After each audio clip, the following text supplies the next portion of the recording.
There are currently 3 rhino orphans in the Rhino Rehabilitation Enclosure you see behind me. For little rhino like these guys, the impact of poaching is absolutely devastating. Their whole lives get turned upside down.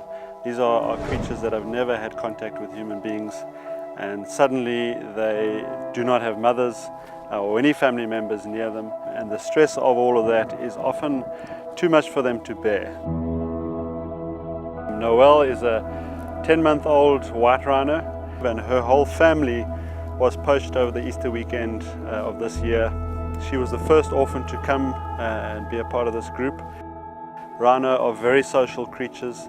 They need contact with other rhino, preferably, obviously, not just physically but also emotionally. And so it was important in those early months to maintain some kind of contact, albeit human contact. When the other orphans arrived, that helped us because it gave them some interaction with their own species. But no amount of our care can replace that which has been stolen from them through poaching. She was joined a few months later by another little chap called Winston, who also came from a private reserve after his mother was poached. Winston's a little bit younger, at 9 months old, and has been with us for 6 months now. Both of them are doing very well. They're off bottles and teats, and they're feeding out of a bucket, which means we can begin to distance ourselves as human beings and allow that rhino nature amongst each other to come back. More recently, a third orphan joined them called Chip.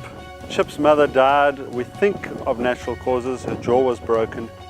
All 3 of these animals would have died in the wild were it not for a facility like this and the people, amazing people, that are looking after them and ensuring that they grow out to be normal rhino. Taking care of orphans is a massive undertaking. It requires a huge amount of funding, and hence the importance of sponsors like Medivet and the Wilderness Foundation, the importance of this team at Shamwari that look after them. Medivet's funding was made available through the Wilderness Foundation to support the building of this Rhino Rehabilitation Enclosure and to help fund the care of Hope. Hope was severely hacked by poachers, left to die, but amazingly she lived through that.